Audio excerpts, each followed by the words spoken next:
What I'd like for you to do right now, I want you to think about your dream. Think about your dream right now and envision it. I don't know what that dream is that you have. I don't care how far-fetched it might appear to be. I don't care how disappointing it might have been as you've been working toward that dream. But here's what I know, that dream that you're holding in your mind, that it's possible.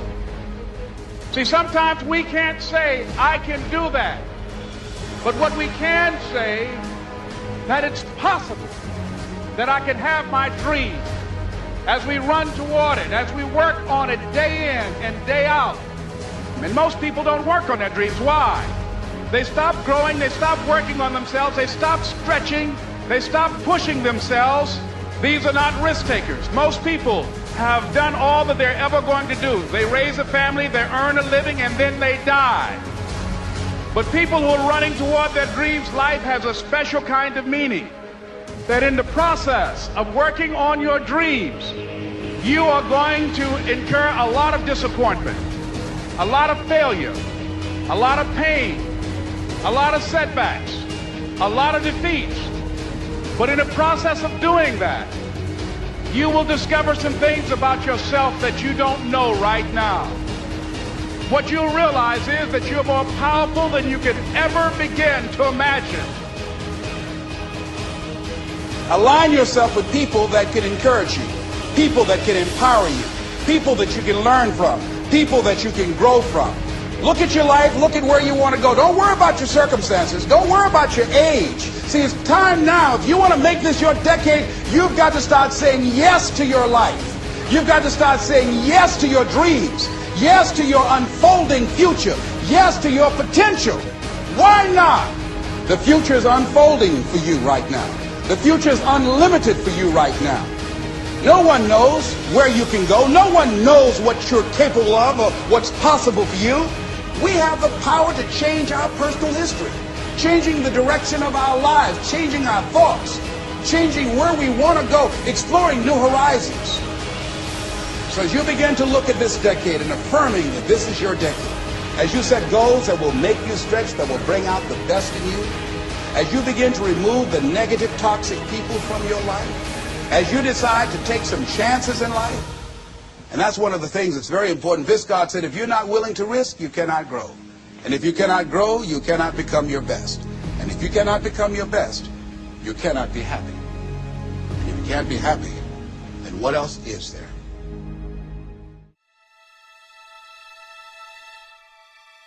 When you're working on a dream, at some point in time, a transition takes place.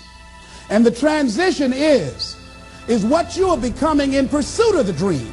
Because even if you don't get the dream, you become such a strong and powerful person. It will so change your life, you can look at something else and say, well, I think I'll go do this then. Because you've now developed yourself in such confidence and such competence in how to deal in the arena of life that you can move into another area and not miss a beat. Once you begin to discover who you are, then you really realize how you have been given authority and dominion over everything on the face of the earth, including all the dimensions of your life. But you can only do that through the struggle of life. And most people avoid the struggle. Most people go through life avoiding pain. And when you go through life like that, something in you dies.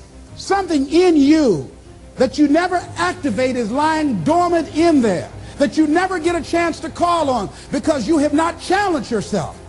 Somebody said the land of familiarity belongs to the dead. That most people like to feel like they're a king in the area of their comfort zone. They only want to do those things that they know how to do well. Osborne said, unless you attempt to do something beyond that which you've already mastered, you will never grow.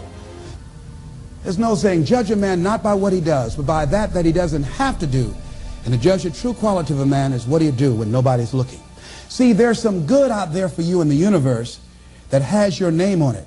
And nobody can get your good. It has your name on it. They can't take your stuff. It's your stuff.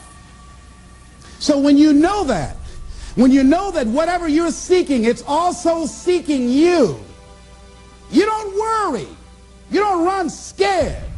You don't think somebody's going to take it from you. You listen to your inner voice and you always take the high road. There will be the tendency, the natural inclination to take the low road. You must resist that. Here's something else I encourage you to do if you want to make it today. Keep your agreements. Keep your agreements that you make. And establish a network of people who will also do that. Establish a network of people in your life that you can count on, that will be there for you when you need them, and you be there for them. Leave the flakes alone, people that are seriously not serious. And if you're surrounded by flakes, that tells you who you are. Here's something else. 3 P's to have in your life. In working on your dream and doing your life work, you must be patient, persistent, and positive no matter what. Be positive no matter what, because when you are negative, ladies and gentlemen, you're sending out negative energy and you're blocking your good. So don't send out any negative energy. Don't take it personal. See, a lot of people have an idea or a dream and they give up on it. No, don't do that. Work your dream until it gets hot. See, most things don't happen as soon as we think they should happen. The messenger of misery might drop in on you and say hello. Murphy's Law might come by and thump you on the head. Any number of things can happen to interrupt your flow. It's okay. Don't take it personal. Just acknowledge what's going on. It's called life. And keep on working on your dream. Continue to keep on knocking, because this is your life. This is what you love. This is your passion. Step back. Don't judge it. If you judge it, judge not yet, lest ye be judged. Why? Because when you judge it, you invest emotion in it, and that emotion could be anger, and guess what? That hurts you. That doesn't hurt anybody else. So what do you want to take yourself out early for by internalizing things? Shakespeare said, nothing is neither good nor bad, but thinking makes it so. So judge not according to appearances, but right judgment, and feel that everything is going to work out for you, because you're patient, you're persistent, and you're going to be positive no matter what. Don't allow other things or people or circumstances to determine what your reaction is going to be. So don't allow people to determine how you are going to respond to them or circumstances. Learn to look at it. Look at your life right now. If you want to keep on getting what you're getting, keep on doing what you're doing. You've got to be willing to change your ways. Your life is working. If you don't like what you have produced, you're a director, you are the star, you wrote this script. You produced this, whatever it is. If it's a hit, you produced it. If it's a flop, you produced it. Take ownership of it and decide to go back to the drawing board and rewrite the script that you are the star of. You have the power to do that. On this day, you can declare that I'm going to change. As you look back on your life, you can decide that I don't like what I produced here, and I want higher ground.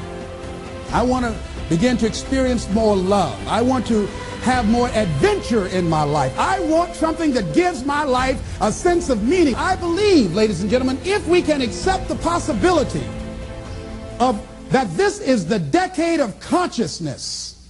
That's what I believe that this is. The decade of consciousness, if you please.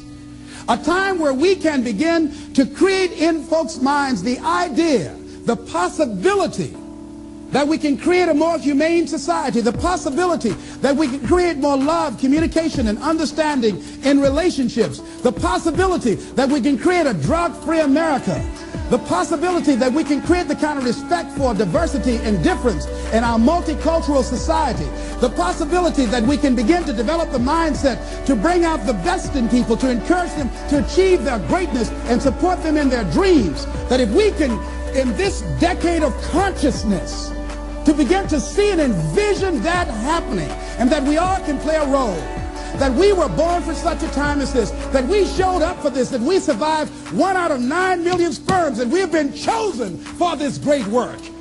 What an exciting time to be alive.